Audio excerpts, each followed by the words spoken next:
Então nós temos falado aí a respeito de Colossenses, né? Já concluímos na última semana o capítulo 1. Fui até meio apurado semana passada. A Esther chegou no médico com 39,9 de febre. Aí ela apareceu umas manchas no corpo dela, né? Que a gente chegou até a suspeitar de sarampo, como ela não vacinou, né? Tava com sintomas meio parecidos, o corpo todo empolado. Ela piorou um pouquinho depois daquele dia, né?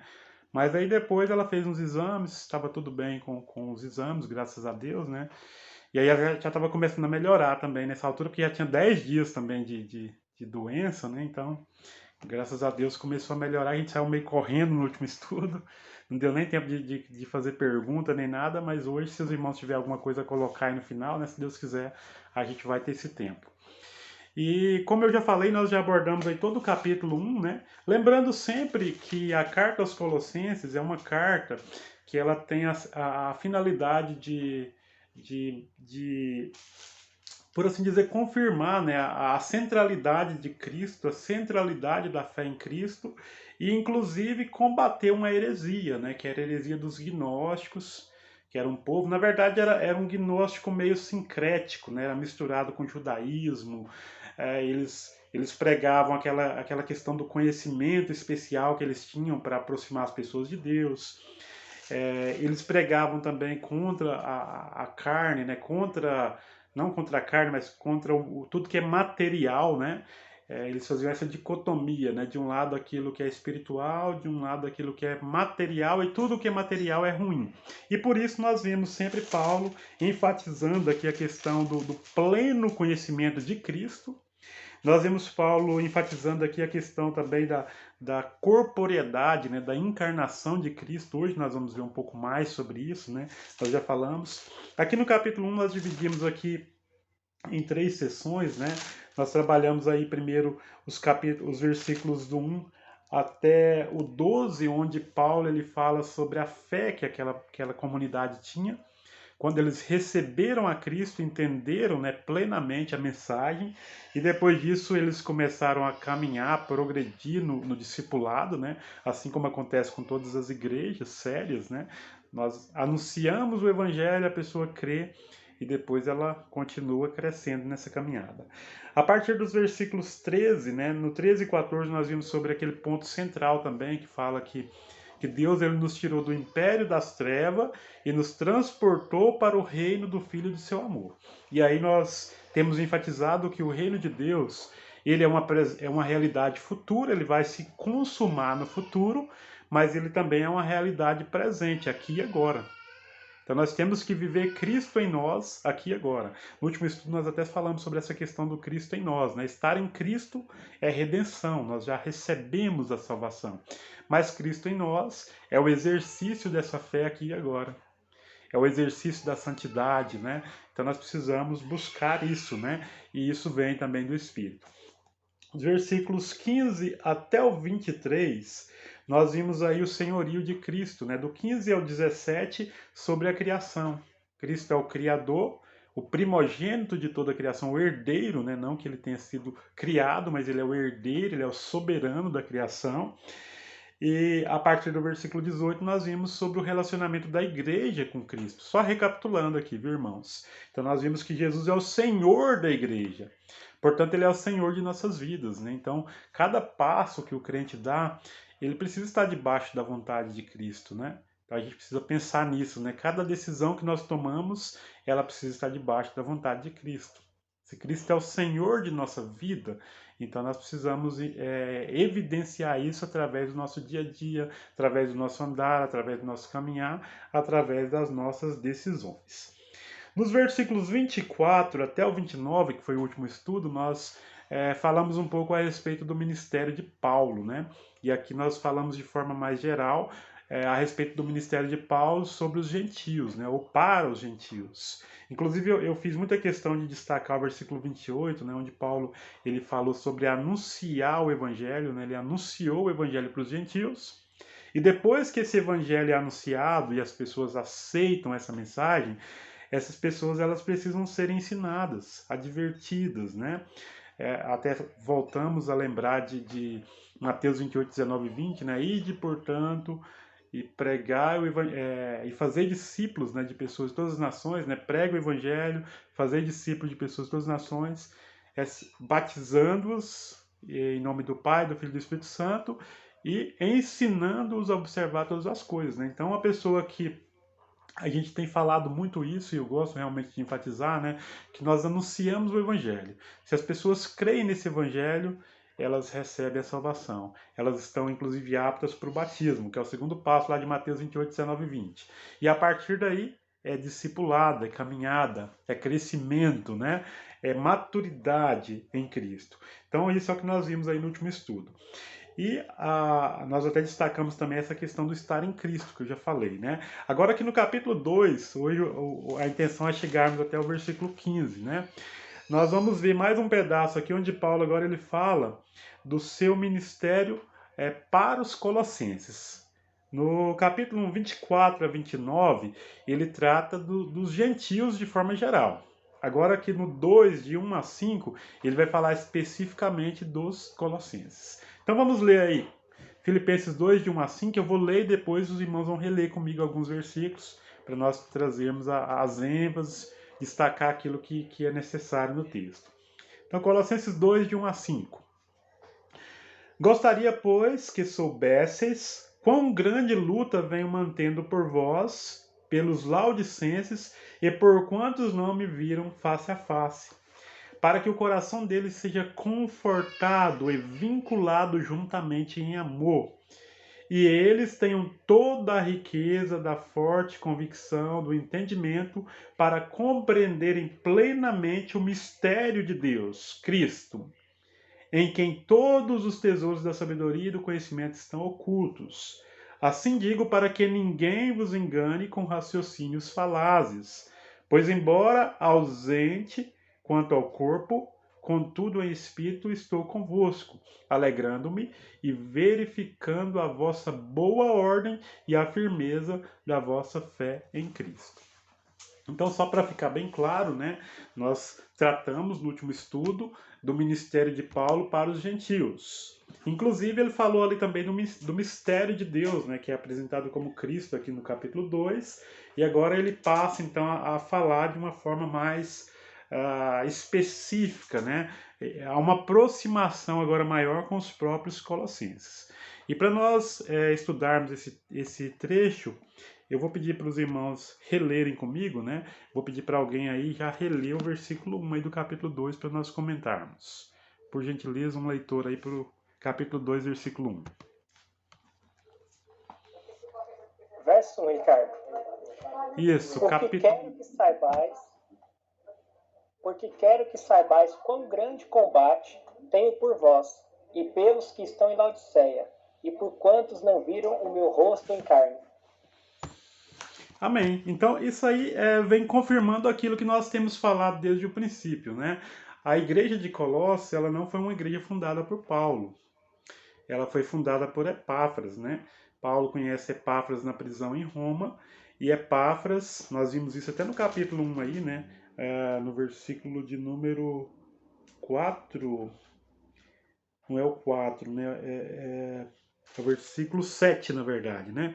Capítulo 1, versículo 7, fala que eles receberam a mensagem do evangelho através de Epáfras. Nós destacamos, né, que provavelmente o evangelho chegou ali em Colossos através da pregação de Paulo em Éfeso, né? Lá em Atos capítulo 19, nós temos esse relato detalhado, né, da pregação de Paulo em Éfeso.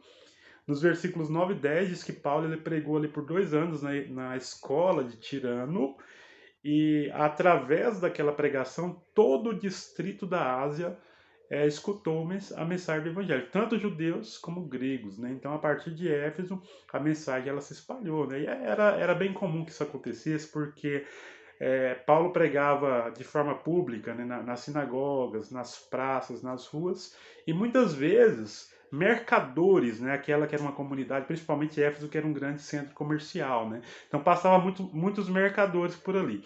Então, eles passavam, escutavam a mensagem, convertiam, e eles levavam o evangelho para outras cidades, né? Esses mercadores que convertiam a fé cristã, além dos próprios missionários, né? Mas como Paulo não foi a Colossos, né? Então aqui nós temos essa informação, né, de que Epáfras, que conheceu Paulo ali na prisão, junto com Onésimo, né, que era o escravo fugitivo ali de Filemon, eles levaram, e Filemon também morava na cidade de Colossos, é bom a gente lembrar, né? Eles levaram o evangelho para lá. Mas não apenas os colossenses, aqui também fala dos laudicenses, né? Então tinha algumas cidades ali ao redor ali, né, que Paulo não conhecia face a face, né, por assim dizer. E agora Paulo ele tenta uma aproximação maior com eles, né?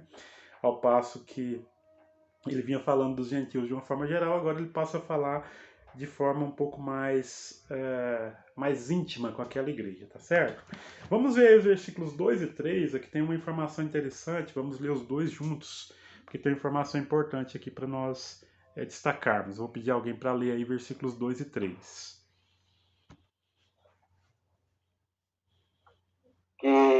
Para que os seus corações sejam consolados e estejam unidos em caridade e enriquecidos da plenitude da inteligência para conhecimento do mistério de Deus, Cristo.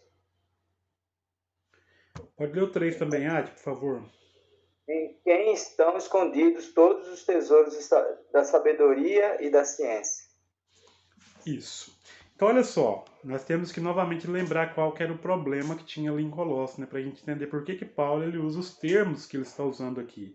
E o problema que tinha ali é que havia falsos mestres que ensinavam um tipo de relacionamento com Deus que dependia de um tipo especial de conhecimento e, inclusive, dependia de um Cristo que não era um Cristo encarnado, né? Então, por isso que Paulo agora ele fala a respeito do conforto, né, que aquela igreja tem, e esse conforto está vinculado junto em amor.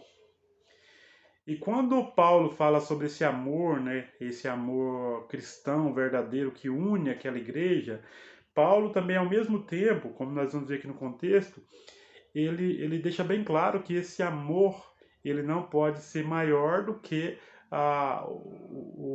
a verdade, né? Porque hoje mesmo talvez a gente vai encontrar alguns falsos mestres, né, que vão tolerar tudo. Tolerar, por exemplo, o falso ensino com a justificativa de que tem que haver a unidade, o amor, né? Não. Quando há heresia, ela precisa ser combatida, né? Paulo fala sobre o amor e graças a Deus a maioria daqueles crentes ali de Colossos estavam unidos por esse vínculo, né, unificador, que é o amor verdadeiro, o amor cristão, mas ali no meio também havia falsos mestres. E pelo visto eles não tiveram grande sucesso, né? Porque Paulo vem falando aqui de forma muito positiva a respeito da igreja, desde o capítulo 1. Paulo falou que tinha escutado a respeito do amor que eles tinham, né? Então, esses falsos mestres não tinham tido tanto sucesso. E aí Paulo ele mostra que esse amor ele está também relacionado à convicção, né, do entendimento e da compreensão do mistério de Deus que é Cristo. Nós já falamos sobre isso, né? Esse mistério, por que a Bíblia usa esse termo mistério? Porque Deus ele revelou aos poucos, né? Nós vimos que Deus falou lá em Gênesis capítulo 3:15 que viria um descendente, mas ninguém sabia quem era esse descendente. Depois Deus ele falou para Abraão que esse descendente viria da sua linhagem, lá em Gênesis capítulo 12, versículos de 1 a 4, né, quando Deus faz aquele pacto com Abraão, né, conhecida aliança abraâmica, o pacto abraâmico. Depois Deus revela, lá no capítulo, acho que é no capítulo 50 de Gênesis, né, 49, 50, a gente vê a Israel abençoando seus filhos, né, e quando ele vai falar de Judá, ele mostra, né, que viria um leão que é da tribo de Judá, e a gente vê esse leão lá em Apocalipse, né, em Apocalipse a gente vê a menção ao leão da tribo de Judá. Então Deus vem revelando aos poucos, né, esse mistério que é Cristo. Primeiro ele fala lá no Gênesis, depois Abraão, depois com Israel, Judá. Mais à frente ele vai revelar Davi, né, que esse descendente vai vir da linhagem de Davi. E isso facilita, né, reconhecer quem é Cristo quando ele chega, né? Porque se Deus não tivesse dado esses detalhes, Cristo poderia vir de qualquer uma das tribos, mas não, né? Teria que ser um descendente de Davi, da tribo de Judá. Então tem todos um critério, né, para que Jesus ele fosse reconhecido ali pelos judeus.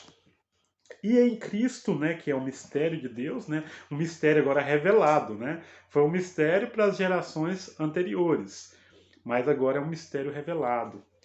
É o Cristo que une os judeus e os gentios convertidos, né, judeus convertidos e gentios convertidos em um só corpo. Esse é o mistério de Deus. E nele, né, aí vem o versículo 4, nele estão escondidos, é o versículo 3 na verdade, né? Nele estão escondidos ou ocultos todos os tesouros da sabedoria e do conhecimento de Deus.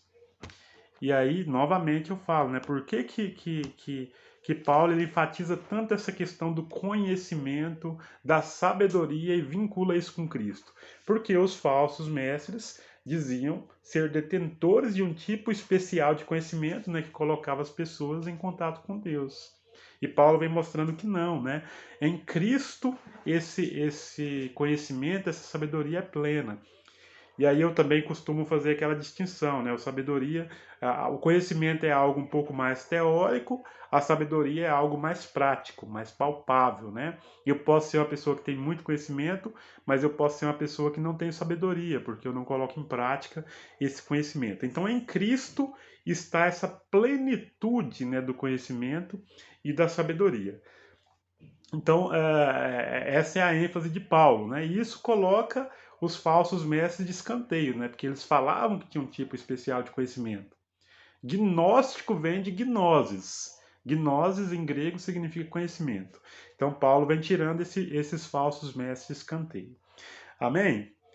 Vamos caminhar aí mais um pouquinho, versículo 4. Se alguém tiver alguma coisa para ir colocando, alguma pergunta, não se acanhe não, tá? Pode fazer durante o estudo, não precisa esperar até o final não, tá, irmãos?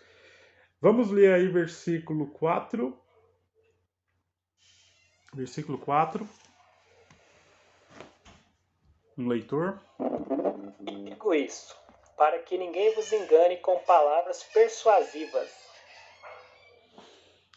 Então agora é a primeira vez que Paulo ele fala diretamente, né, desses falsos mestres. Ele não fala quem são esses falsos mestres, né? Mas agora fica bem claro, né? Olha, tem gente aí no meio de vocês, né, que está trazendo raciocínios errados, né? A expressão usada aqui na minha tradução é raciocínios falazes, né? Então era falsidade, por assim dizer, né? E agora Paulo deixa bem claro, né, que existe esse povo ali no meio, né, mas o próprio versículo 5 vai mostrar que eles não tiveram muito sucesso. Eu vou pedir alguém para ler o versículo 5 aí. Pois, embora ausente quanto ao corpo, contudo em espírito estou convosco, alegrando-me e verificando a vossa boa ordem e a firmeza da vossa fé em Cristo. Amém, amém, né? Então Paulo, ele nunca foi a Colossos, né? Ele estava na prisão em Roma e ele falou, olha, embora eu esteja ausente, né, quanto ao corpo, estou presente no espírito, né? Ou vamos dizer assim, né, nas intenções internas, né? Porque espírito também pode significar as intenções do coração, né? E também pelo Espírito de Deus, né? Ele estava presente, pelo Espírito Santo. E ele se alegrava, né? Era motivo de alegria, por quê? Porque Paulo sabia que, apesar de ter os falsos mestres naquela cidade, até mesmo infiltrado dentro da igreja, ele se alegrava de saber, né, no finalzinho disso, verificando a vossa boa ordem e a firmeza da vossa fé em Cristo. Isso é o mais importante, né? Nós precisamos estar firmes na nossa fé em Cristo. Nós precisamos saber, acho que foi Paulo que disse, né, que eu sei em quem tenho crido, né? Nós cantamos isso, né? Mas eu sei em quem tenho crido. E Paulo ele podia olhar para aquela igreja e saber que aquela igreja sabia em quem eles creram. A fé deles estava alicerçada em Cristo, né? Toda a mensagem dos primeiros cristãos estava centrada na pessoa de Cristo, né? No senhorio de Cristo. Tanto que nós temos destacado também isso, né? Lá em Romanos 10, 9 e 10, né? Se com a tua boca você confessar que Jesus é o Senhor e com o coração crer que Deus levantou dos mortos, será salvo. Então essa é a essência da mensagem dos primeiros cristãos, né? Eles pregavam a Cristo como Senhor, o Cristo ressurreto. Então o tema da ressurreição de Cristo também era um tema central, né? E ele é Senhor. Ele é o Senhor da criação. mas para ser o Senhor das nossas vidas, nós precisamos crer. Nós precisamos abrir as portas, né, da nossa casa, do nosso coração, para Cristo entrar, né? Glória a Deus que a maioria aqui, se não todos, já fez isso, né? Mas outras pessoas aí fora precisam fazer. E nós precisamos anunciar isso, né? Anunciar o Cristo como Senhor, como a base da fé. Essa é a base da fé do cristão. Amém? Tranquilo até aqui, irmãos? Alguma dúvida, alguma pergunta, algo para colocar, né? Se quiser contribuir com algo também é sempre bem-vindo. Os irmãos sempre ficam muito caladinhos, né? Só quando eu pergunto que fala alguma coisa. Então é sempre muito bem-vindo aqui o comentário dos irmãos. Vamos caminhar então? Vamos ler os versículos 6 e 7 então. Agora são só 2 versículos, eu já vou pedir para alguém ler aí para mim. Vou pedir para alguém ligar o microfone aí e ler versículos 6 e 7.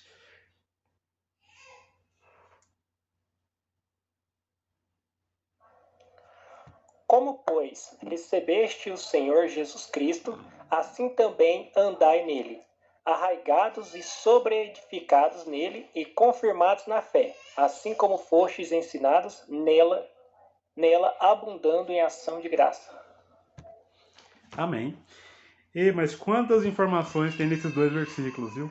Daria para fazer um estudo inteiro aqui, a gente vai falar de forma mais resumida, né? Mas esses 2 versículos, eles têm tanta coisa, né? Que é até... A gente fica até encabulado, né? Como que um versículo, como o versículo 7, ele pode ter tanta informação importante para a nossa fé, né? E o versículo 6 começa falando que nós recebemos a Cristo como Senhor. Eu acabei de falar sobre isso, né? O Evangelho é anunciado e as pessoas que creem, elas aceitam a Cristo como Senhor. Elas recebem a Cristo como Senhor. Eu lembro que quando eu não era cristão ainda, eu li a Bíblia, né, lá no meu movimento lá, mas eu achava muito estranho as pessoas falarem assim, você aceitou a Cristo? Isso era uma coisa muito estranha para mim, né? Você vê, para um crente é uma coisa totalmente natural falar isso, né? Mas eu lembro que quando eu ainda não era cristão, ou pelo menos eu falava que era cristão, mas não tinha entendido essa mensagem, né? Então isso era uma coisa estranha. Eu até falava, mas esse povo é muito maluco, né? Eles acham que é só levantar a mão e falar que aceita a Cristo e está tudo resolvido, né? E na verdade não é isso, né? Sim, é claro que a gente tem que entender que o aceitar a Cristo, primeiro a gente tem que ouvir o anúncio do Evangelho, né?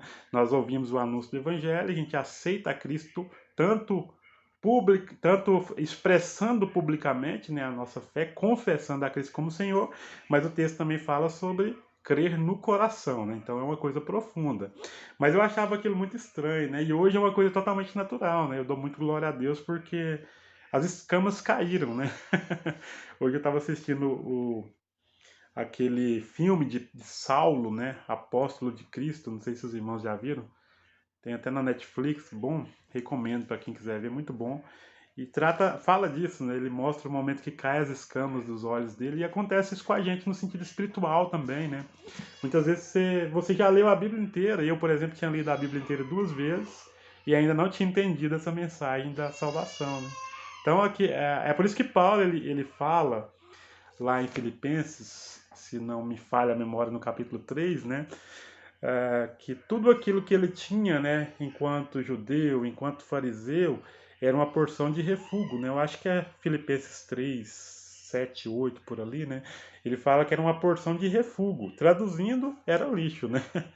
Refúgio é lixo, né? Então ele tinha toda uma tradição religiosa, mas todo aquele conhecimento acadêmico que ele tinha não serviu para nada, enquanto ele não teve aquele encontro com Cristo no caminho de Damasco, né? E por assim dizer, ele caiu do cavalo, né? Então a gente às vezes tem que cair do cavalo, entre aspas, né? Eu já falei isso, não tem nenhum cavalo ali em Atos 9, né? Mas a gente usa essa expressão, né? Muitas vezes Deus tem que derrubar a gente mesmo, né? Quebrar a gente no meio para a gente entender algo tão simples, que é o receber a Cristo, né? E a gente tem que entender que realmente é só isso, né? É só isso mesmo, é só receber a Cristo, é só crer nele e você já recebeu a salvação. Amém, né? Porque senão eu vou pensar que depende de mim. E não depende de mim, né? Depende daquele que me salvou, depende daquele que nos salvou, né? Então receber a Cristo é isso. Só que o problema é que tem gente que acha que acaba aí, né? No receber a Cristo. Só que o versículo 6 mesmo, ele falou, ó, como recebeste a Cristo, aí tem a segunda parte. Qual que é a segunda parte? Me ajuda aí, irmãos. Fala aí. Abre o microfone e fala. Assim também Andai com ele, né? Nós recebemos a Cristo, mas a gente precisa andar com ele. E Ele Paulo fala, sempre... continue a viver nele. Como é que fala na sua? Continue a viver nele. Exatamente, é porque o andar aqui é sinônimo de viver, né? E aí a gente poderia voltar lá no capítulo, no capítulo 1 que nós enfatizamos tanto também essa questão do Cristo em vós, né? Que é o versículo 27, né? Capítulo 1, versículo 27. Ele fala sobre essa questão do Cristo em vós. Então, andar com Cristo é isso, é Cristo em nós, né? Eu lembro que no filme que eu vi hoje, do Saulo, apóstolo de Cristo, né? O Lucas tem uma convivência com ele lá no filme. Aí ele fala que escutou Paulo. A gente não tem esse relato, né? O filme ele conta, ele também rebusca um pouco, mas ele fala que ele viu Paulo pregando lá em Troade e ele viu Cristo em Paulo. Isso é forte, né? Então, deve ser algo muito bom, né? Alguém chegar e falar, olha, eu te vi falando a respeito de Cristo, eu te vi agindo de tal forma e eu vi Cristo em você. Isso é forte, né? Mas isso deveria ser o padrão, né, de todo cristão. As pessoas deveriam olhar em nós e ver Cristo em nós, né? Aí entra aquele texto lá de Gálatas, acho que é 4,19, né? Filhinhos, estou em dores de parto até agora, até ser Cristo formado em vós, né?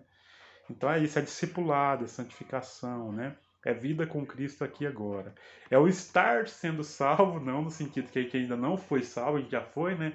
Mas no sentido de que Deus está desenvolvendo em nós uma vida santa em Cristo. Amém? Então esse é o versículo 6. Aí o versículo 7, ele tem algumas palavrinhas aí que precisam ser assinaladas, elas precisam ser entendidas, né?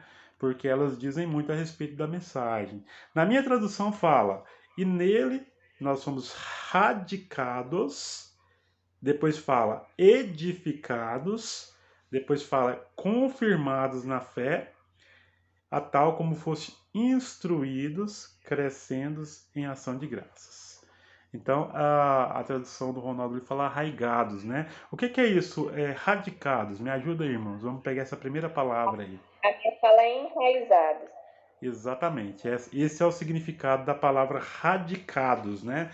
Quem é professor aí, por exemplo, de português, né? Tem alguns professores aí na igreja, sabe que a palavra radical, ela tem a ver com a raiz da palavra, né? Qual que é o radical de uma palavra? É a raiz da palavra. Através de uma palavra derivam várias outras. Então, radicados em Cristo significa estar enraizados em Cristo. E é aquilo que nós já falamos lá no versículo 5. Ó. Paulo falou, né? Verificando a vossa boa ordem, a firmeza da vossa fé em Cristo. Então, a raiz da nossa fé, esse termo aqui tem a ver com agricultura, com plantação, né? Então, a raiz da nossa fé está em Cristo. O fundamento da nossa fé está em Cristo. E se o fundamento da nossa fé está em Cristo, nada vai derrubar, viu, irmãos? Pode ter certeza que nada vai derrubar, né? E até isso é até uma evidência, né, a favor da perseverança dos santos, né?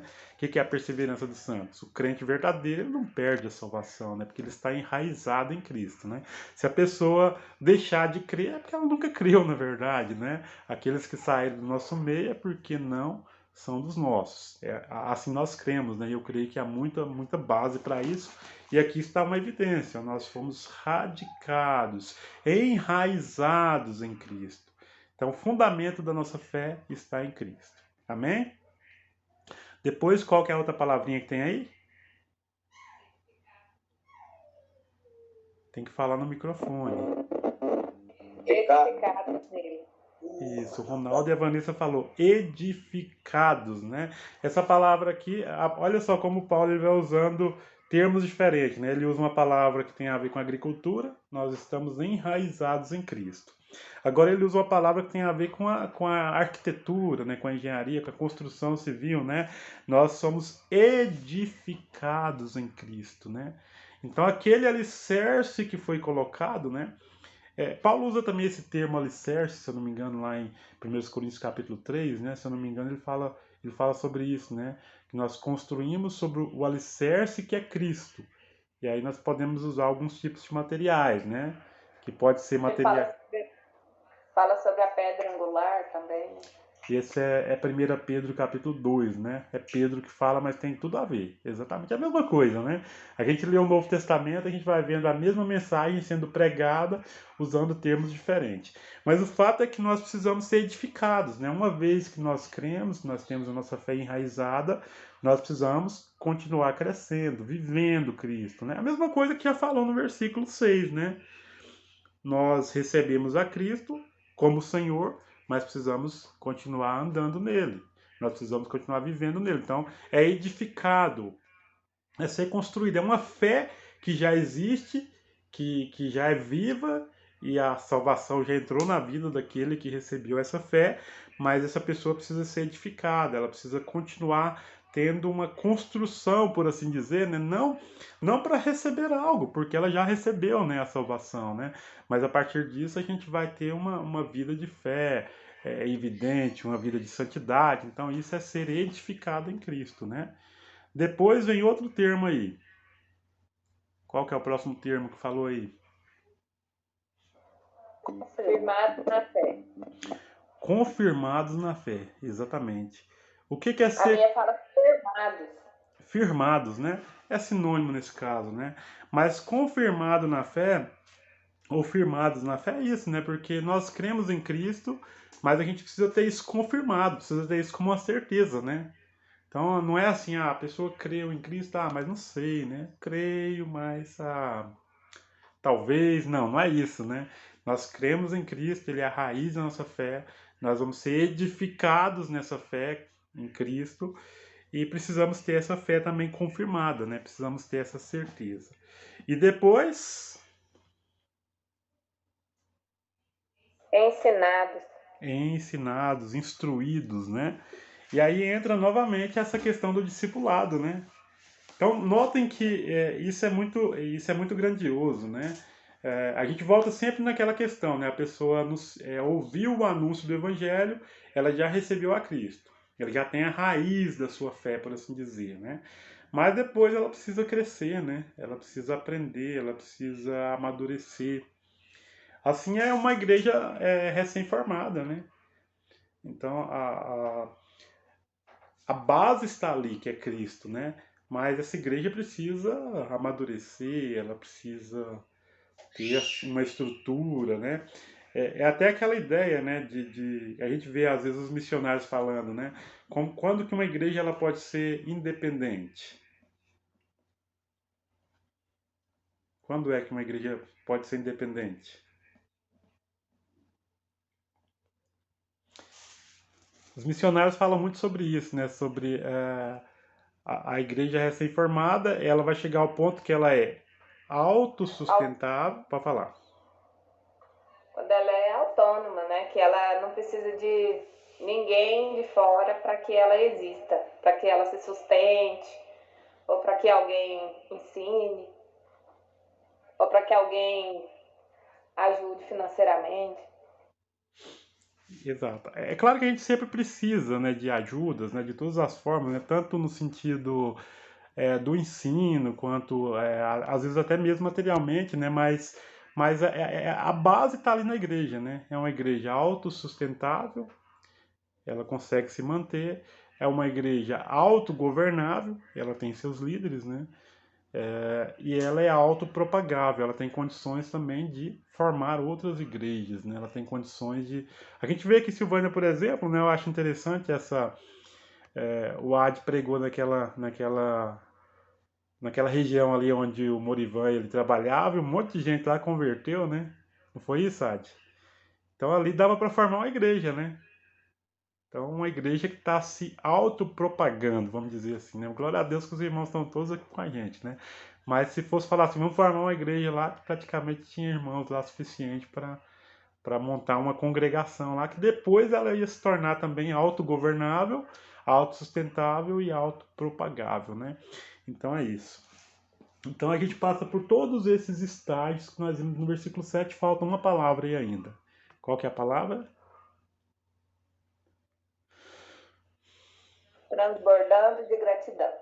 Transbordando de gratidão. Na minha fala, crescendo em ações de graça, né? Esse transbordar aí foi um termo muito acertado, você está usando a NVI, né?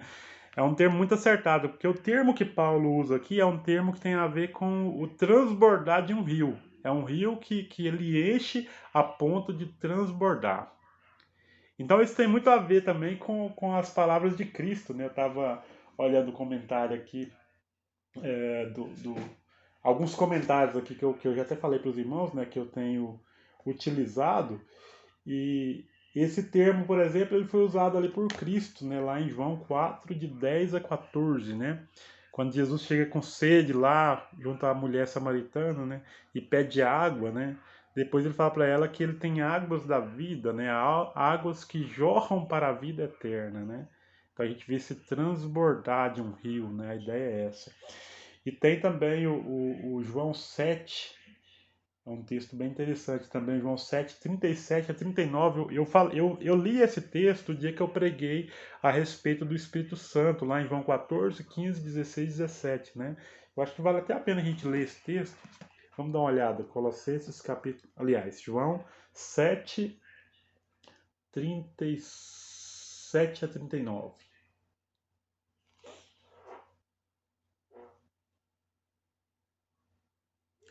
Alguém leia aí, por favor.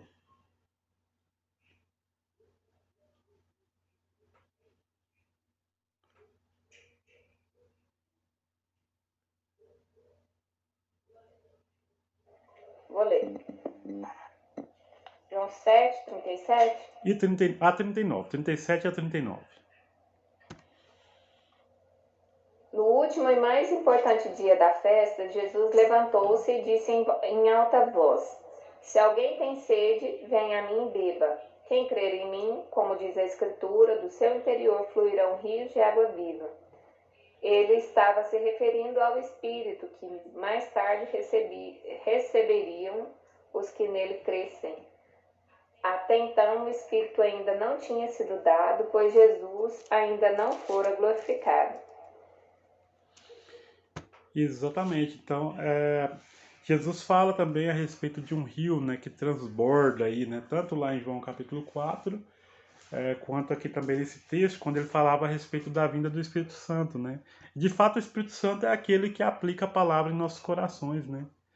Nós podemos ouvir, ler a palavra de Deus 100 vezes, né? Mas se o Espírito Santo não agir para que o nosso coração ele abra, né, para a palavra entrar, a gente não vai entender. Até o que aconteceu com Lídia lá em Atos 16, né? Tinha várias mulheres lá escutando, o texto diz: Deus abriu o coração de Lídia para que ela entendesse, né? Então tem essa ação do Espírito Santo. Então, olha quantas informações tem nesse versículo 7, é igual eu falei, né? Se a gente quiser fazer só um estudo aí, só uma mensagem, só sobre esse versículo 6 e 7, né? A gente faria. E aqui falou sobre crescer em ações de graças, né? Então nós precisamos ser gratos a Deus, né? Nós precisamos reconhecer aquilo que Deus nos dá. E muitas vezes, ser grato a Deus até mesmo nas dificuldades, né? A Bíblia diz: em tudo dai graças. E às vezes a gente nem sabe o que é dificuldade, né? A gente vive uma situação muito confortável aqui no Brasil. Infelizmente hoje, com essa pandemia, acaba que muitas pessoas têm sofrido muito além, né? Mas de uma forma geral, a gente não conhece o sofrimento, né? A gente não conhece necessidade, a gente não sabe o que é fome, né? Meus pais contam de uma época em que eles viveram situações bem mais difíceis, né? Em relação à questão financeira. Mas hoje a gente praticamente não conhece necessidade, né? E às vezes reclama, né? Então é errado, né? A gente tem que ter essa humildade para reconhecer e pedir perdão a Deus, né? E dar graças mesmo, né? Em tudo dá graças, né? O Paulo ele deu graça até pelas suas prisões, deu graça pelos períodos de dificuldade que ele passou, né? Então a gente precisa ser grato a Deus e isso é uma evidência de uma fé genuína. Dar graças a Deus em tudo, né? Transbordar, crescer em ações de graça. Vamos caminhar mais um pouquinho? Tudo bem até aqui, irmãos? Tem algum ponto aí que os irmãos queiram destacar, perguntar, não entendeu, não concordou? Ou podemos prosseguir? Quando eu vejo esse silêncio, eu entendo que está tudo certo. Vamos caminhar, né? Vamos lá, então, versículos de 8 a 15 agora, tá? Vamos chegar até o 15 hoje, glória a Deus. Agora, aqui Paulo vai atacar um pouco a questão dos falsos mestres, né, de uma forma mais direta, né? Lá no versículo 4 ele fez menção a esses raciocínios falazes, né, a essas falsidades dos falsos mestres. Agora Paulo vai atacar um pouquinho mais diretamente a eles. Versículos 8 a 15 eu vou ler, depois os irmãos vão reler comigo os versículos. Cuidado que ninguém vos venha a enredar com sua filosofia e vãs sutilezas, conforme a tradição dos homens, conforme os rudimentos do mundo e não segundo Cristo. Porquanto nele habita corporalmente toda a plenitude da divindade. Também nele estáis aperfeiçoados. Ele é o cabeça de todo o principado e potestade. Nele também fostes circuncidados, não por intermédio de mãos, mas no despojamento do corpo da carne, que é a circuncisão de Cristo, tendo sido sepultados juntamente com ele no batismo, no qual igualmente fostes ressuscitados mediante a fé no poder de Deus que o ressuscitou dentre os mortos. E a vós outros que estáveis mortos pelas vossas transgressões e pela incircuncisão da vossa carne, vos deu vida juntamente com ele, perdoando todos os nossos delitos, tendo cancelado o escrito de dívida que era contra nós e que constava de ordenanças, o qual nos era prejudicial, removeu inteiramente, encravando na cruz, e despojando os principados e as potestades, publicamente os expôs ao desprezo, triunfando deles na cruz. O glória, hein? Acho que o Ronaldo até compartilhou uma parte desse texto lá no grupo essa semana, no grupo da Teologia ao Nosso Porto, não foi isso, Ronaldo? Sim. Exatamente, esse texto é muito forte, né? É um texto muito forte, porque novamente, né, ele traz a atenção sobre a plenitude de Cristo, né, sobre a supremacia, o senhorio de Cristo sobre tudo, né, inclusive a consumação da salvação, né, em Cristo, né. E aí vamos voltar ao versículo 8. Vou pedir um leitor para me ajudar com o versículo 8 de novo.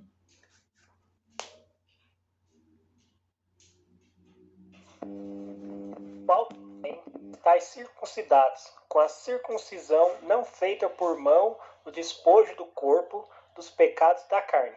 Pela circuncisão. Você leu o 8, Ronaldo? Sim. Tá diferente, hein? Qual que é a tradução que você está usando aí? Isso, acho que eu li foi outro então, Ricardo. É o versículo 8. Tendo cuidado para que ninguém vos faça presa sua, por meio de filosofias e vãs sutilezas, segundo a tradição dos homens, segundo os rudimentos do mundo, e não segundo Cristo. Amém. Então vamos tratar um pouquinho sobre isso aqui. Nós falamos muito sobre esse texto já, né? Em vários momentos nós falamos sobre esses rudimentos, né? Rudimentos do mundo, que exatamente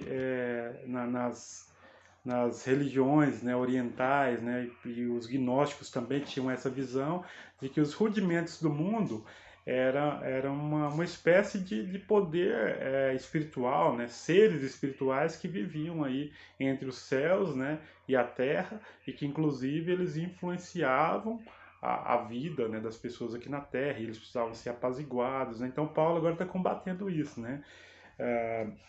Eu acho que tem algumas Bíblias que usam um termo diferente para esses rudimentos do mundo, né? E aqui então Paulo fala sobre não ser enganado pelas suas vãs filosofias e sutilezas, né? Então o evangelho não é filosofia, né? E o evangelho também não é tradição de homens, aqui fala sobre tradição de homens, né? Infelizmente, naquela época havia muitas tradições, judeus tinham muitas tradições, né? E aqui em Colossos havia um tipo de gnosticismo sincrético que misturava a tradição judaica, né, com as filosofias gregas, né? Então a gente vê essa ideia aqui, né? E aí ele fala sobre os rudimentos do mundo, né? Que é justamente esses seres espirituais, né? Que eles acreditavam que influenciavam a vida na Terra. Então Paulo falou que alguns estavam tendo a sua fé firmada neles, né? Ó, cuidado que ninguém vos venha a enredar com a sua filosofia, vã, sutileza, conforme a tradição dos homens, conforme os rudimentos do mundo, e não segundo Cristo. Então Paulo agora traz atenção para a pessoa de Cristo, de novo, né? Lá no capítulo 1 do 15 até o 23 nós vimos essa ênfase de Paulo, Cristo é o Senhor da criação, Cristo é o Senhor da igreja, né? E agora Paulo novamente ele traz atenção para isso, né? Então nós precisamos ter a nossa atenção voltada e firmada em Cristo, né? E não em tradições, tá? E essas tradições, elas podem ser, por exemplo, tradições que pregam a salvação por obras, né? Como havia ali entre os colossenses, né? Conforme nós vamos ver aí na sequência, principalmente da semana que vem, né? No próximo estudo, mas a gente vê essa forte tendência ali naquela igreja. Aí, como ele já prenuncia o que vem na frente, né, quando ele fala não segundo a Cristo, no versículo 9 e 10, aí ele vai enfatizar bastante a suficiência de Cristo. Eu vou pedir alguém para ler o versículo 9 e 10. Posso ler, Ricardo? Por favor. Porquanto nele habita corporalmente toda a plenitude da divindade. Também nele estáis aperfeiçoados. Ele é o cabeça de todo principado e potestade. Amém. Então, olha, nele Cristo, né, habita corporalmente. Vamos lembrar que os gnósticos negavam a encarnação de Cristo. Eles falavam que Cristo era uma aparição, né? Então, em Cristo habita corporalmente. O que habita nele?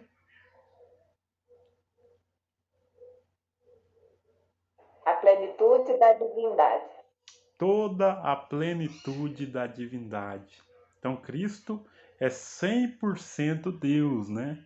Tá aqui uma das bases, né, para aquela teologia que diz que Jesus é 100% homem e 100% Deus. A gente não consegue entender isso, né? Mas é um ensino bíblico. Jesus ele foi 100% homem e 100% Deus.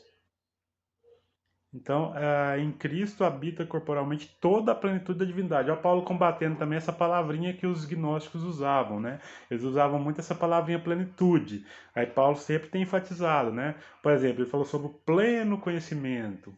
Agora ele fala sobre a plenitude da divindade que habita em Cristo. Então, Cristo é 100% divino.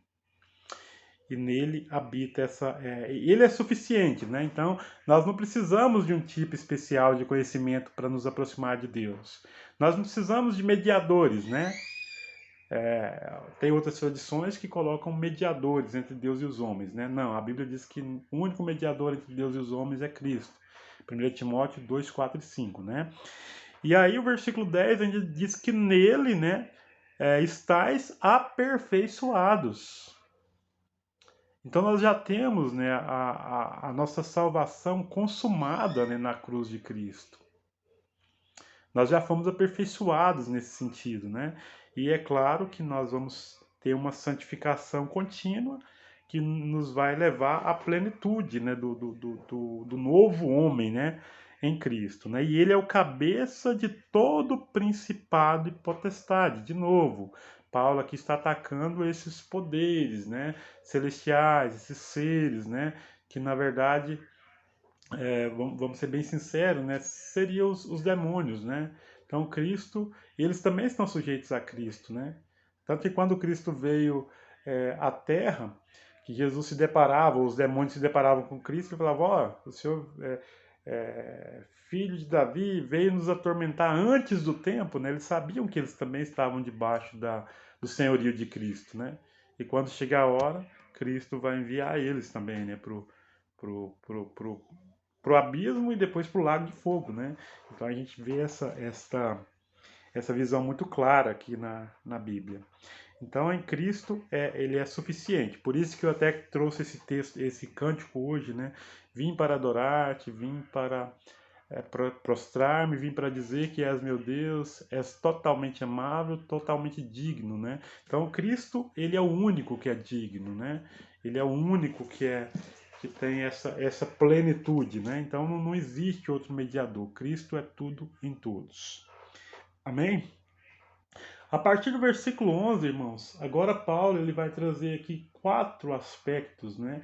Nós vamos destacar aqui 4 aspectos da identificação do crente com Cristo. 4 aspectos. E o primeiro está aí no versículo número 11. Vou pedir a alguém para ler o versículo número 11, por favor. Versículo 11.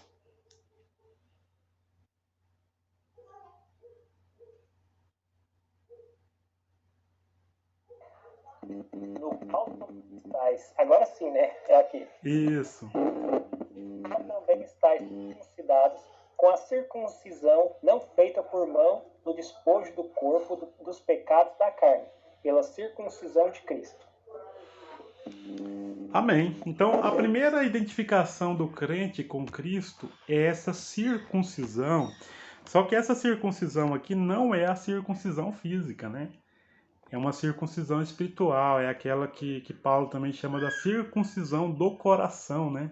A verdadeira circuncisão é a circuncisão do coração. Agora eu eu não estou bem correto se isso... Acho que é lá em Romanos 7, se eu não me engano, não lembro o versículo, né? Paulo ele fala que judeu verdadeiro não é o judeu na carne, mas é aquele que é circuncidado no coração, né?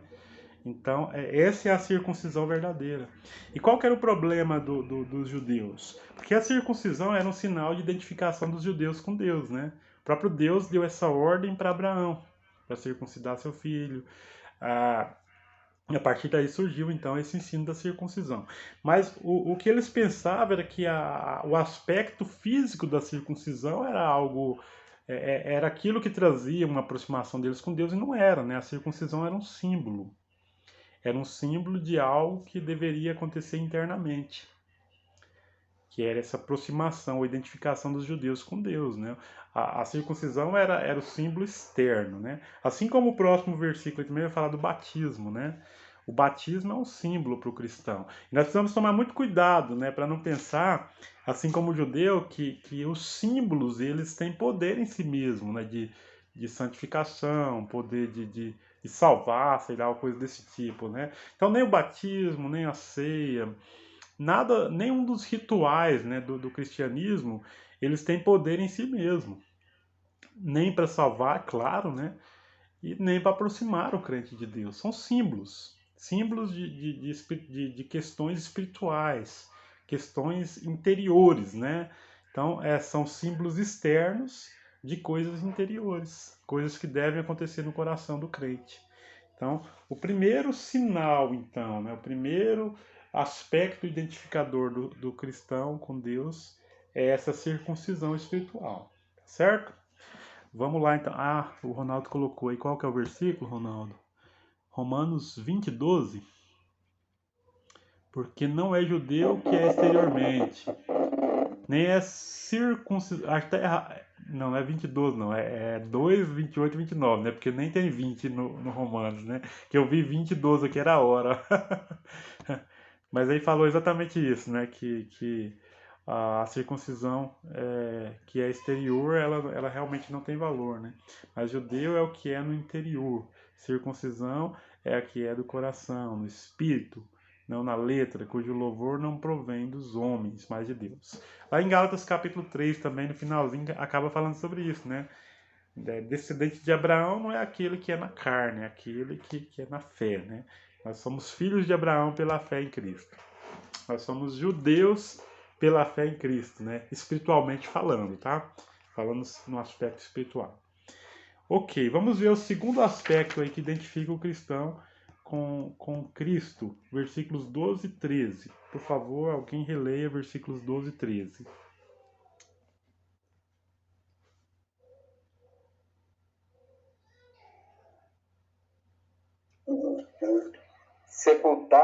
Sepultados com ele no batismo, nele também ressuscitastes pela fé no poder de Deus, que o ressuscitou dos mortos.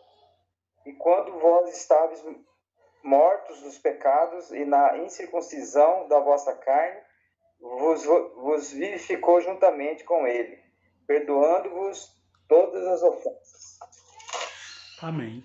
Então vamos destacar essa expressão aí, né? Ela acontece aí no versículo de número 13, né? Vos vivificou juntamente com ele. Então nós vamos destacar, nós estamos vivos em Cristo. O segundo aspecto, né, que identifica o cristão com Cristo é esse. Nós temos vida em Cristo. E aí nós precisamos entender algumas coisinhas aí, né? Porque que falou, ó, tendo sido sepultados juntamente com ele no batismo. Que batismo que é esse aí, irmãos? Me ajuda aí.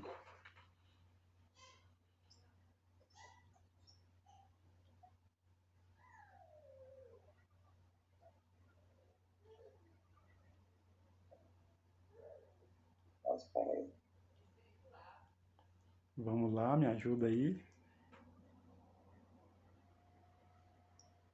Às vezes a Vanessa fala ali, mas ela não liga o microfone, vocês não escutam e não adianta. Eu escuto aqui, mas aí vocês não escutam.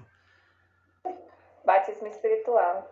Vocês concordam com a Vanessa? Alguém concorda com ela que esse batismo aí é o batismo espiritual? Ou discorda? Por isso que eu não gosto de falar, depois eu erro. Não, é porque é o momento dos irmãos realmente expressar a opinião. Vida em Cristo. No batismo, não é. É o símbolo. Esse aqui não pode ser o batismo das águas, sabe por que não pode? Porque senão, se for, aí a gente está falando que esse batismo nas águas é o que dá vida, né? E na verdade não, ó, tendo sido sepultados juntamente com ele no batismo, no qual igualmente fosses ressuscitados mediante a fé no poder de Deus, que o ressuscitou dentre os mortos. Então, esse batismo, ele simboliza o momento em que você sai do estado de morte espiritual e entra no estado de morte, de vida espiritual, né? Vida com Cristo, né? Então, esse batismo não é o batismo das águas. O batismo das águas simboliza esse aqui, ó.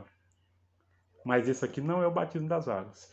E é aí que às vezes a gente vê algumas pessoas errando, né? Eu lembro que quando eu me batizei mesmo, né? A Vanessa falava assim, agora você nasceu de novo. Agora você nasceu de novo, né? Eu achava, até hoje eu vejo muita gente falando, chegou o dia do fulano nascer de novo, ó. Ele vai lá batizar nas águas e vai nascer de novo. Não é isso, né? É uma coisa errada, é uma tradição errada que a gente vê às vezes no meio de crentes sérios, né? Eu vendo isso sendo falado numa igreja que eu considero como uma igreja séria, né? Pessoas que têm maturidade, mas em algum momento elas acabam errando, talvez por uma falta de ensino mesmo, né? Então, esse é o batismo espiritual. Ele é simbolizado pelo batismo das águas, mas ele é o batismo espiritual. Porque esse é o batismo que acontece no momento que a pessoa crê. Amém? Amém. Então é isso, né? Porque no momento que a gente crê, a gente morre, né? A nossa vida anterior, ela fica no passado e a gente tem uma vida nova em Cristo. A gente pode até chamar, Paulo até chama isso de ressurreição, lá em Efésios capítulo 2, versículos 5 e 6, né? Para falar A gente pode usar aqui Efésios 1, 13 e 14? Com certeza, né? Exatamente, né?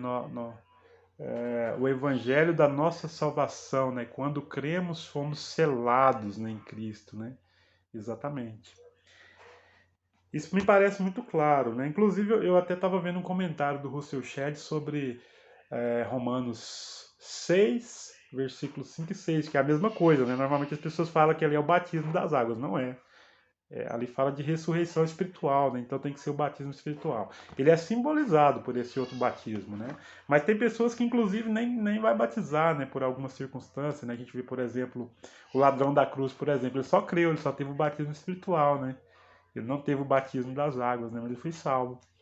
Então, é claro que em circunstâncias normais a ordem ide, pregai o evangelho a toda criatura, batizando-os em nome do Pai. A ordem de Cristo é batizar. A gente realmente tem que batizar, né? É uma ordenança de Cristo. Então, a gente tem que batizar. Mas não pode confundir as coisas, tá? Um é o batismo espiritual, e esse marca o momento da ressurreição espiritual, né?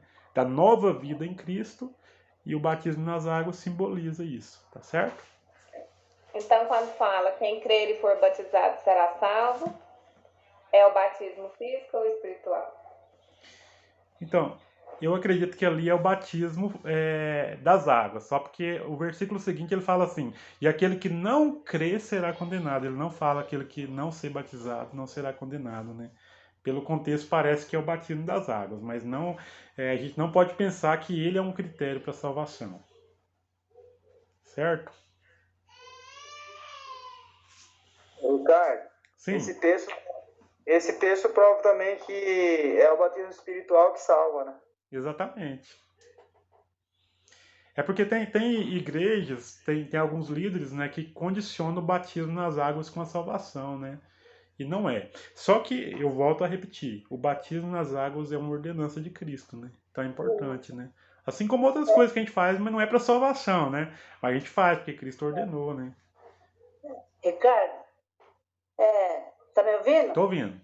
Ah, tá. O meu irmão é assim, ele tem quase 40 anos de vida cristã. Eu perguntei se ele já tinha aceitado Jesus, se tinha certeza da salvação.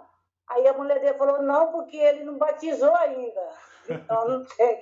Esse é meu irmão, eu batizo, ele não batizou, então não tem certeza de salvação. Ele frequenta alguma igreja, uma igreja, sabe? Tem quase 40 anos. A pessoa que tem certeza da salvação, ela vai querer batizar, né? Porque é a ordenança de Cristo, né? Então, se Cristo ordenou que a gente deve ser batizado, então a gente tem que querer ser batizado. E aí eu até enfatizo muito isso, né? Lá na igreja de Atos, era no momento que a pessoa falava que cria, né? Então lá em Atos era assim, eu creio em Cristo como meu Senhor. Aí ele era batizado. Aí se a pessoa não creu de verdade, não era responsabilidade dele, né? De quem está batizando, era responsabilidade da pessoa que declarou a fé em Cristo. A gente não pode ter essa desconfiança, né? Porque senão a gente não vai batizar ninguém, né? A gente tem que ter, porque a gente não é Cristo para ler o coração das pessoas, né? Às vezes a gente até pensa que a pessoa crê, batiza e passa um tempo a pessoa sai, né? Então acontece isso também, né? E é claro que as pessoas que creem verdadeiramente, elas dão evidência disso também, né? Falar alguma coisa, hein, Ronaldo? Teria vários termos para exemplificar esse batismo espiritual, tipo justificados, vivificados, para representar tanto o batismo espiritual.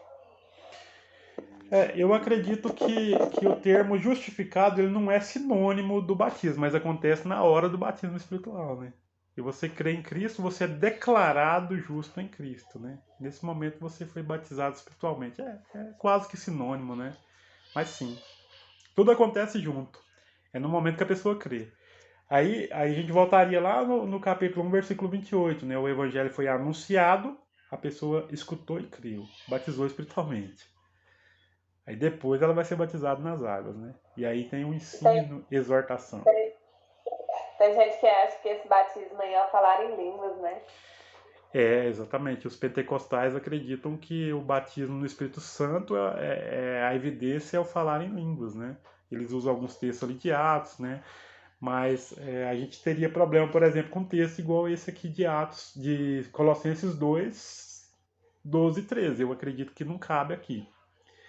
Batismo, esse é o batismo do Espírito Santo, aqui em Colossenses 2, 12 e 13, e aqui não parece ter nenhuma evidência, né? Nada, nenhuma relação com a questão de falar em língua. É claro que a gente respeita, né? A experiência de cada um, a experiência de cada um, eu não questiono, sabe? Eu não questiono a experiência de nenhum irmão com Deus, cada um tem a sua experiência. Mas a gente tem as nossas convicções, né? A gente consegue olhar para o texto e ver o que tem mais coerência e o que não tem, né? Mas a experiência de cada um, aí eu não entro muito nesse campo. Amém? Vamos caminhar um pouquinho aqui, ou tem mais alguém que quer falar mais alguma coisa sobre isso, alguma dúvida que tenha ficado, porque aqui é um momento realmente para esclarecer, né? Isso aí é bom ficar bem claro, né? Tudo certo? Então vamos lá então, versículo 14, penúltimo.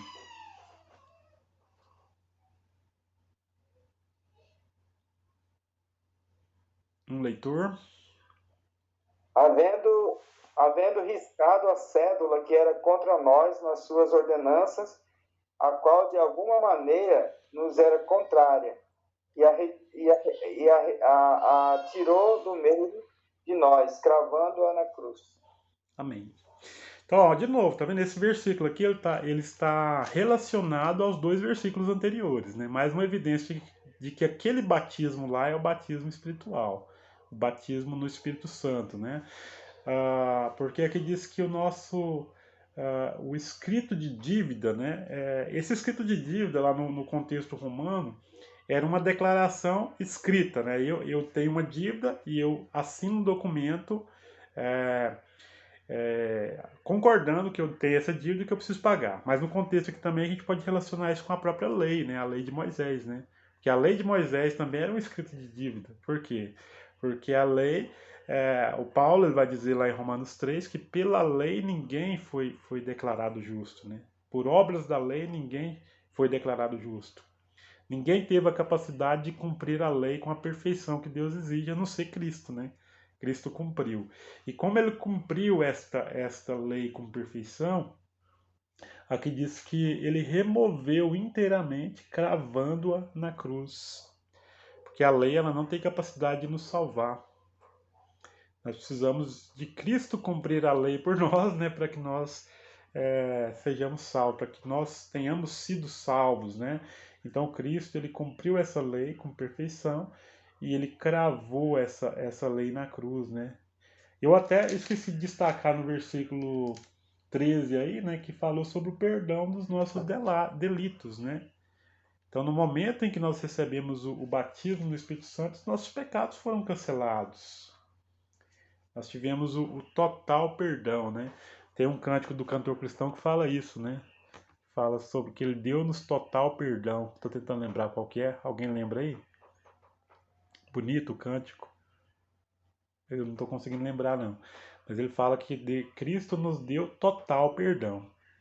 Exatamente. No momento que a gente crê nessa ação de Cristo na cruz, que cancelou o escrito de dívida, nós recebemos o total perdão.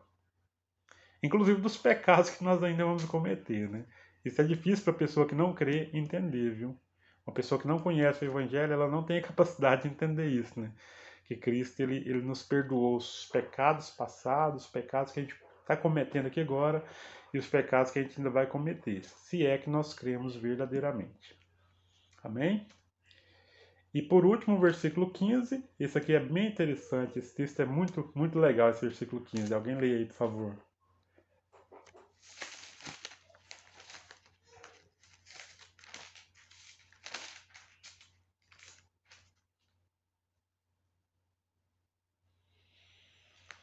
Colossenses 2,15.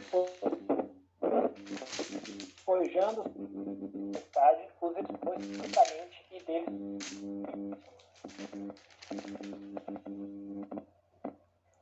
Eu acho que quase ninguém. Eu não sei se para os irmãos aí o áudio do Ronaldo tá falhando. Também tá falhando para vocês? Para mim ele tá falhando aqui. Eu quase. Tem hora que só sai chieira, mas a gente entendeu. Pode repetir? Pode, por favor. Forjando os principados e potestade, os expôs publicamente e deles triunfou em si mesmo. Isso, muito bem. Então, esse texto é muito interessante porque... Ok. Vanessa me avisou aqui que o meu estava desligado. Então, esse texto ele é muito interessante, né? Porque ele mostra... eu até tenho que destacar aqui que eu falei que tinha quatro aspectos que nos colocava em união com Cristo, né? O primeiro é a circuncisão espiritual, né? O segundo estarmos vivos nele a partir dessa circuncisão, a partir do batismo espiritual, né? O terceiro, no versículo 14, é que nós estamos livres da lei, ou da condenação da lei. E o último é que nós somos vitoriosos em Cristo. Nós somos vitoriosos, né? O versículo 15 diz que Cristo ele despojou os principados e potestades, né? Esse despojar aqui é algo muito interessante, né? Porque quando nós estamos falando, Paulo está usando um termo, como é que fala, de guerra, né? Um termo de guerra, quando ele fala sobre esse despojar, porque quando uma nação ela era conquistada por um exército inimigo, havia os despojos, né?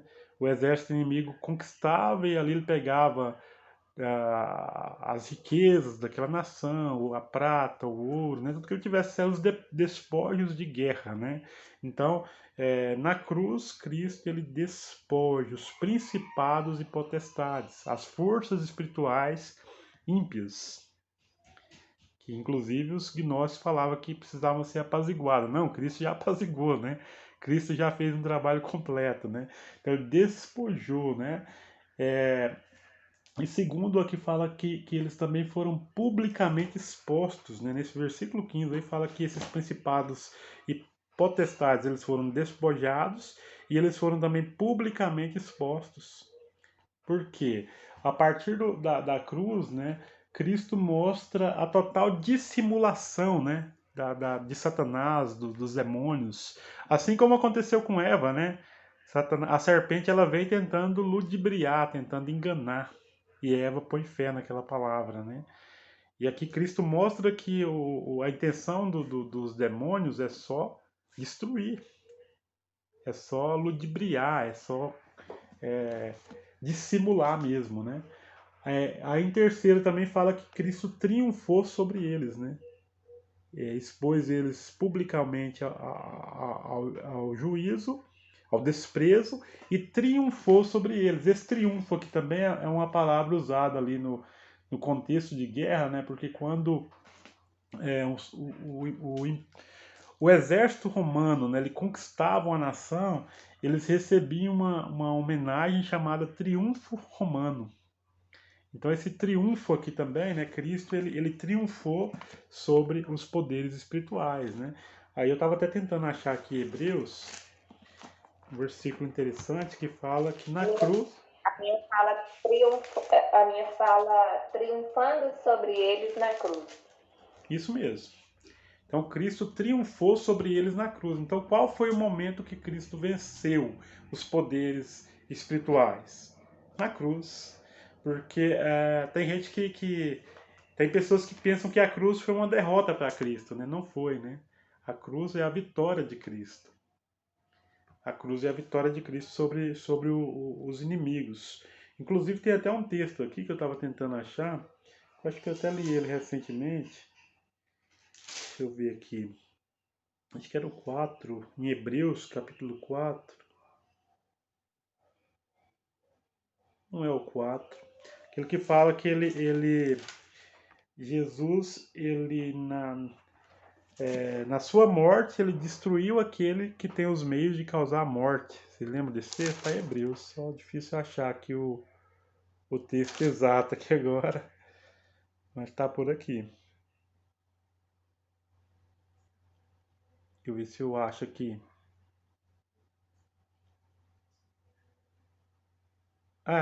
É 2,14. Hebreus 2,14. Vamos ler ele aí, por favor. Tem a ver com ele, está relacionado. Portanto, visto que os filhos são pessoas de carne e sangue, ele também participou dessa condição humana, para que, por sua morte, derrotaste aquele que tem o poder da morte, isto é, o diabo. Olha só que interessante, né? A mesma coisa que falou lá em Colossenses 2,15, né? Aqui diz que para que por sua morte destruísse aquele que tem o poder da morte, a saber, o diabo, né? Então, a morte de Cristo, ela triunfa sobre os seres espirituais, né? Então está consumado. O diabo hoje ele não tem mais poder, né, de acusar os servos de Cristo. Ele não tem poder de Hebreus 2,14. 2,14. Então, hoje o Satanás ele não tem poder sobre a vida do crente, né? Então, eu até falei isso outro dia, né? O crente que tem medo de macumba, ele não é crente. Ele tem que rever seus critérios, tá? Crente não precisa ter medo de macumba, porque Cristo já venceu os poderes espirituais na cruz. Amém? Então nós chegamos ao fim, irmãos. Chegamos ao fim do estudo de hoje, né? Pela graça de Deus. Avançamos bastante aí, né? Só recapitulando rapidamente, nós vimos do 1 ao 5, né? O ministério de Paulo aos Colossenses, né? Versículos 6 e 7, ele é o cerne da mensagem, né? Ele fala que nós recebemos a Cristo, devemos continuar andando em Cristo, e aí radicados ou enraizados nele, edificados nele, confirmados nele, instruídos nele e crescendo, né, em ações de graça. E a partir do versículo 8, Paulo combate uma série de ensinos errados ali dos falsos mestres. Então era isso que eu queria trazer para os irmãos. Se os irmãos tiverem alguma pergunta, o momento é esse.